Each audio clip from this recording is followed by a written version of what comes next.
वो पहली बार आए थे और चूंकि आज के जो युवा वर्ग है उनमें हर चीज के प्रति जिज्ञासा है और बहुत सारे प्रश्न हैं। वो जब आज पहली बार आए और उन्होंने ये सब देखा तो बहुत सारे प्रश्न उनके मन में उमड़ने घुमड़ने लगे। मैं उधर ही जाकर के उनको कुछ समाधान कर रहा था, अभी वो चले गए हैं। लेकिन ये सारे प्रश्न कम और बेशी हम सभी के मन में है कि आखिर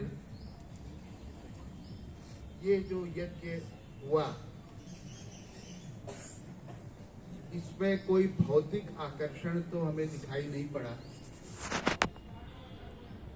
हाँ ठीक है, एक श्रद्धा के भाव से हम इसमें जुड़े और हमने इस अनुष्ठान को देखा। इसके पीछे का मर्म क्या है,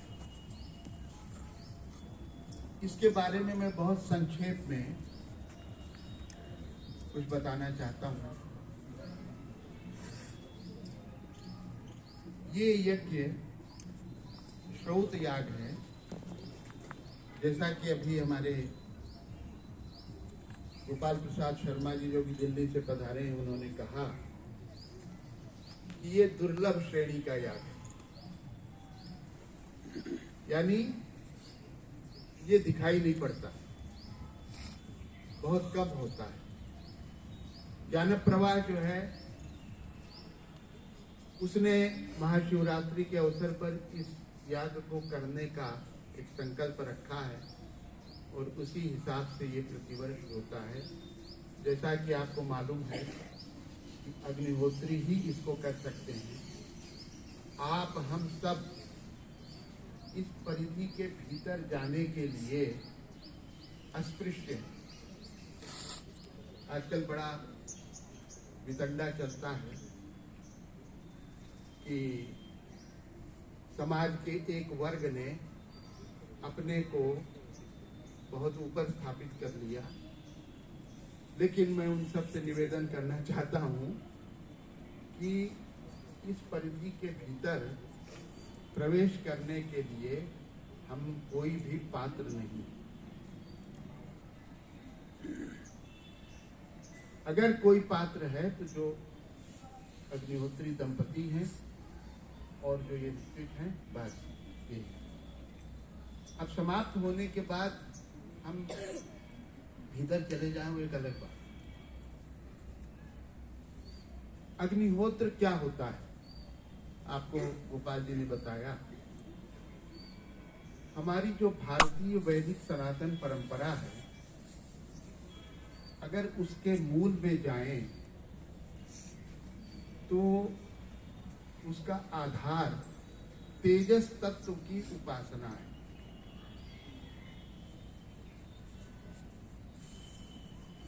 अगर हम महिलाएं व्रत करती हैं, करवा चौथ उसमें बड़ा प्रसिद्ध व्रत है, उसके पीछे अगर देखें तो पीछे क्या है, वो पूरे दिन निराहार निर्जल रहने के बाद रात्रि में जब चंद्रोदय होता है तो चंद्रमा को देखने के बाद अपना व्रत तोड़ती है और प्रसाद ग्रहण करती है। यानी उस व्रत के पीछे भी तेजस तत्व की उपासना है। तेजस तत्व जो है वो दृश्यमान तीन ही हैं, या तो सूर्य है, या चंद्रमा है, या फिर अग्नि है। तारे छोटे मोटे हैं, वो भी तेजस तत्व के ही अंश हैं, लेकिन मुख्य रूप से इन तीनों के भीतर ही सारा तेजस तत्व समाहित है। और भारतीय संस्कृति का कोई भी पर्व हो कोई भी अनुष्ठान हो, उसका अंतिम लक्ष्य तेजस तत्व की आराधना, चाहे वो महिलाओं का व्रत हो, चाहे वो पुरुषों का व्रत हो, चाहे वो दीपावली हो, चाहे वो होली हो, कोई भी आप ले लीजिए। होली में भी होलिका दहन होता है, वहाँ पर हम होलिका दहन का दर्शन करते हैं और जो भी कुछ अपने अपने देश और रिवाज है उसके हिसाब से हम घर लौटते हैं और दूसरे दिन रंगों का त्योहार मनाते हैं। दीपावली तेजस तत्व की उपासना है, वो तो स्पष्ट है, हम दिए जलाते हैं और रोशनी करते हैं, सब कुछ है। तो कहने का तात्पर्य ये है कि पूरी भारतीय संस्कृति तेजस तत्व की उपासना में निहित है और यही बात वेद भी कहता है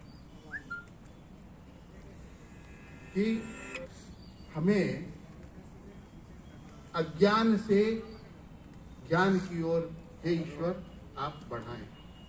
अज्ञान अंधकार का स्वरूप है, ज्ञान जो है वो तेजस का, प्रकाश का स्वरूप है।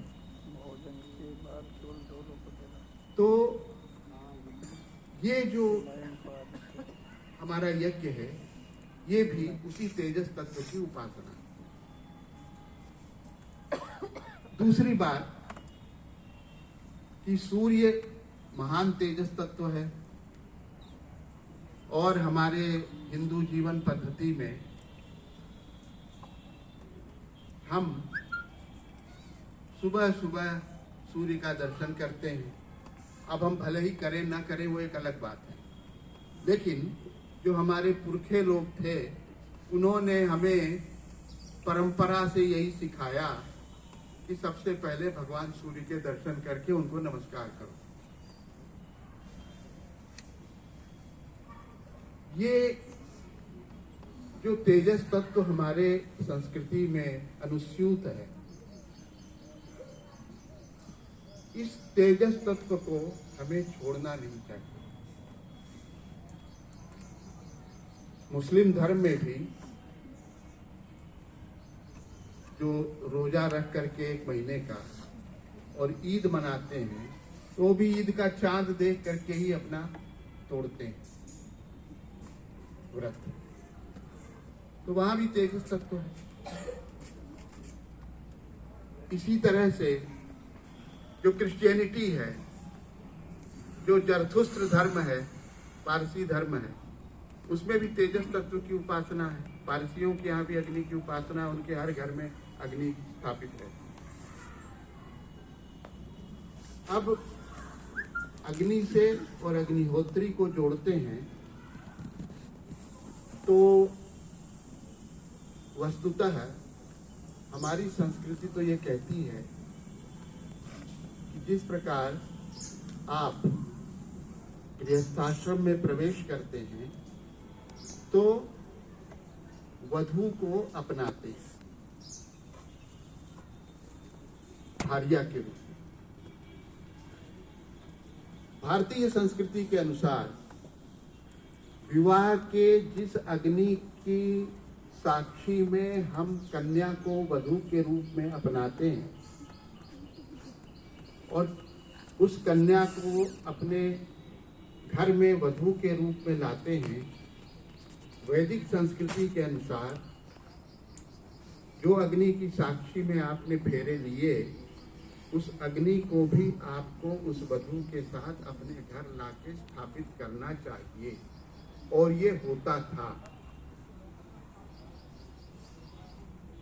और वो जो स्थापित अग्नि होती थी, जैसे बहू घर में राजलक्ष्मी के रूप में, गृह लक्ष्मी के रूप में स्थापित होती थी, वैसे ही वो अग्नि भी घर की गृहपति के रूप में स्थापित होते थे। अब हमने वो सब छोड़ दिए, हम भूल गए, उसके महत्व को भूल गए, लेकिन ये हमारी संस्कृति का मूल था। हम उसी दिन से अग्निहोत्री हो जाते थे जिस दिन से हम दाम्पत्य जीवन में प्रवेश करते थे। वो अग्नि घर में यज्ञशाला के रूप में स्थापित होती थी और जीवन पर्यंत उस व्यक्ति को उसकी सेवा, शुश्रूषा, परिचर्या और उपासना करनी पड़ती थी। और एक तरह से वो मनोवैज्ञानिक आदेश था कि आपको इसी तरह जिस पत्नी को बना करके आप घर में लाए हैं उसकी भी सेवा, शुश्रूषा, उपासना आपको अपने जीवन पर्यंत करनी। लेकिन हमने उस अग्नि को भी त्याग दिया और जो प्रिय लक्ष्मी के रूप में जिसको लाते हैं उसको भी किस तरह से हम त्याग रहे हैं आज के परिप्रेक्ष्य में, वो हमसे किसी से छिपा नहीं। एक बहुत बड़ी धरोहर को और संस्कृति को हमने छोड़ दिया और उसके दुष्परिणाम भी हम अपने जीवन में झेल रहे हैं। जो मनोवैज्ञानिक दबाव था वो हमने पहले ही उतार के फेंक दिया। हमने उस साक्षी अग्नि को तो पहले ही छोड़ दिया, अब तुमसे मतलब नहीं है, हमने तो वहीं छोड़ दिया, केवल पत्नी बना के ले आए। तो बिना दबाव के हम ले आए। जो शास्त्र ने हमारे ऊपर जीवन भर के लिए जो दबाव स्थापित किया था उसको तो हमने बोझ बना के वहीं फेंक दिया, वहीं छोड़ दिया। तो उसके दुष्परिणाम भी हम आज समाज में देख रहे हैं, किस तरह से उच्छृंखलता हमारे जीवन में आ गई है। वो जो अग्निहोत्री व्यक्ति होता था उसके भी दो रूप हैं। एक तो जो विवाह की अग्नि को लाके स्थापित करता था अपने घर में और उसकी सेवा, शुश्रूषा, परिचर्या और उपासना करता था, वो तो स्मार्त अग्न्याधान हुआ। और जो श्रौत विधि से उसी को और जरा कड़े बंधनों से बंद करके जब हम अग्न्याधान करते हैं तो वो श्रौत अग्न्याधान होता है, जैसा कि हमारे इन अग्निहोत्री दंपति ने कर रखा है। ये जो हमारी भारतीय संस्कृति का मूल तेजस तत्व की उपासना है, उसी का ये एक मौलिक स्वरूप है। इसलिए हम भले समझें चाहे न समझें, लेकिन हमें यहाँ पर आकर के अज्ञात ऊर्जा को तो अपने मन में बैठाना ही चाहिए और स्वीकार करना ही चाहिए। अब दो तीन बात इसके बारे में और बता देता हूं। ये तेजस तत्व की उपासना के साथ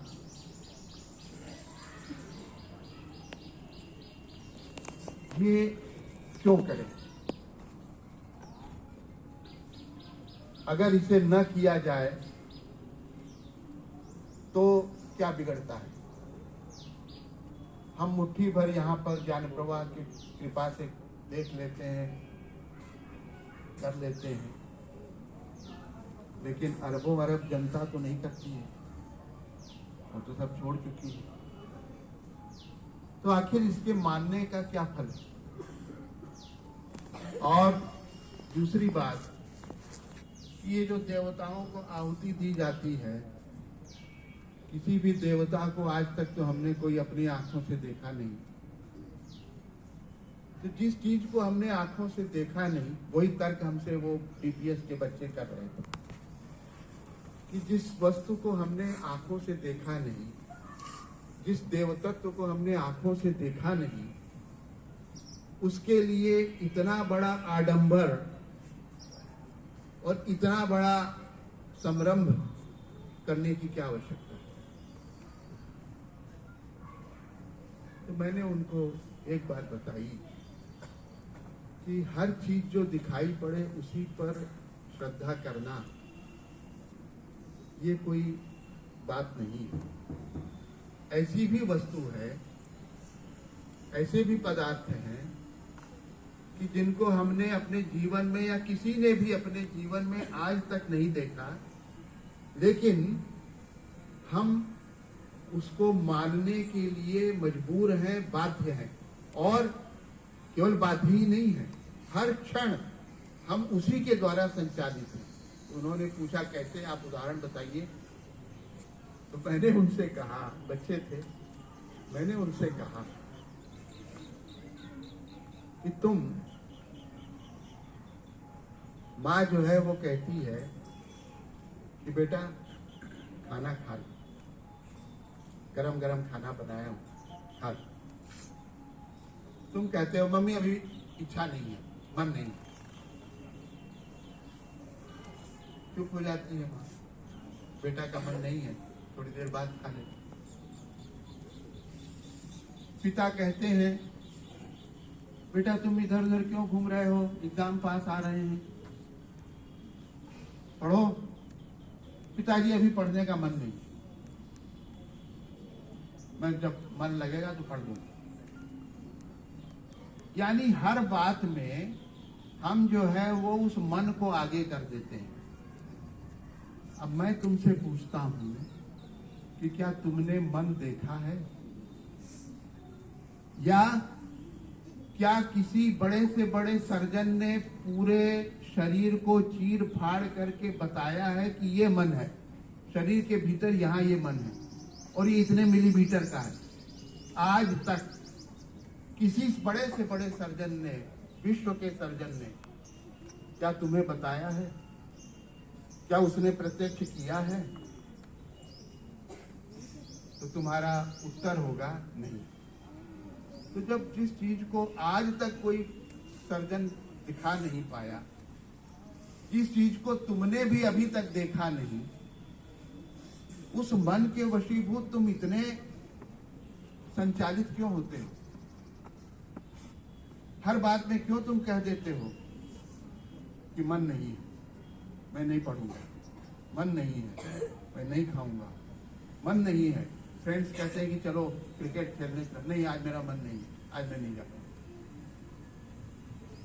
जो अदृश्य है, जिसको न तुमने देखा, न तुम्हारे पुरखों ने देखा, न किसी साइंटिस्ट ने देखा, और तुम उसी के वशीभूत हर क्षण हो, क्यों उसे मानते हो? अगर मन को मानते हो और उसकी सत्ता को स्वीकार करते हो, तो फिर ईश्वर को मानने में तुम्हें क्या परेशानी? वो भी तो नहीं दिखाई पड़ता, ये भी नहीं दिखाई पड़ता। इसकी तो हर बात से हम संचालित होते हैं। तो इसका अगर उत्तर हो तुम्हारे पास तो हम मान ले कि ईश्वर को नहीं मानना चाहिए। दोस्त ने कहा सर ये तो हम सही आपने कहा। तो हमने कहा जब ये सही है तो वो ईश्वर भी सही, उसको भी हमें मानना ही चाहिए, मानना ही पड़ेगा।